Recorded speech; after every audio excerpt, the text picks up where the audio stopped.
আর এবার আরজিকর হাসপাতালের বিরুদ্ধে মারাত্মক অভিযোগ।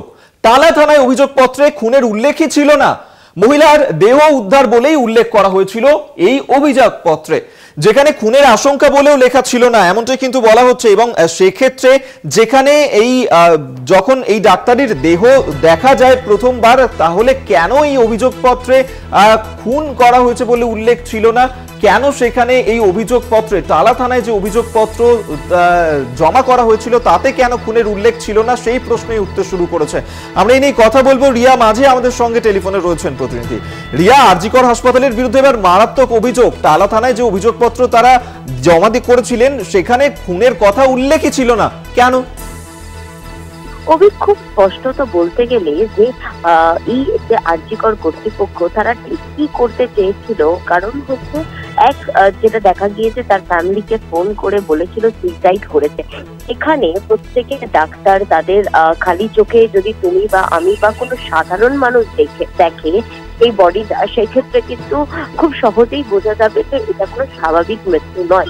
সেই জায়গা থেকে দাঁড়িয়ে যারা ডাক্তার তারা দেখে কিভাবে এই জিনিসটা বললো যে সুইসাইড করেছে, এবং একইভাবে যে অভিযোগ দিয়েছিল এই আরজিকরের তরফ থেকে, যে অভিযোগ নিয়ে যাওয়া হয়েছিল টালা থানাতে, এবং যেটা দেখা গিয়েছে ঘটনার অনেকক্ষণ পরে, প্রায় দুপুর নাগাদ ছবি যে বডি তারা দেখেছে 9:30 নাগাদ, থানাতে গিয়ে পৌঁছেছে প্রায় 2-2:30 নাগাদ। সেই সময়ে যখন তারা গিয়েছে, সেই যে অভিযোগ, সেই অভিযোগে একদম স্পষ্টত লেখা রয়েছে, এবং খুবই একটা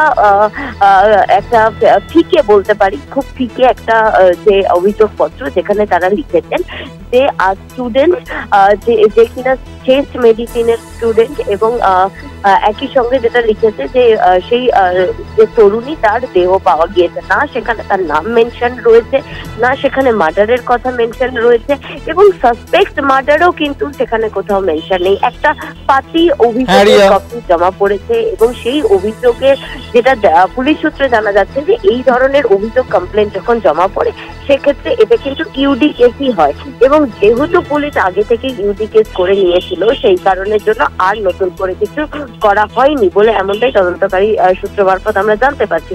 তবে কেন শুধুমাত্র ইউডি কেসেরই অভিযোগ জানালো এই কর্তৃপক্ষ, সেটা নিয়ে কিন্তু এবার প্রশ্ন আরো জোরালো হচ্ছে। যে প্রথম যে প্রশ্ন ছিল কার নির্দেশে এই অ্যাসিস্ট্যান্ট সুপার তিনি ফোন করেছিলেন, কেন তিনি বলেছিলেন যে সুইসাইড করা হয়েছে, এবং কেন এখানেই তো একাধিক প্রশ্ন এই মুহূর্তে উঠতে শুরু করেছে। আপাতত ধন্যবাদ জানাবো তোমাকে। রিয়া মাঝে আমাদের সঙ্গে টেলিফোনে ছিলেন প্রতিনিধি।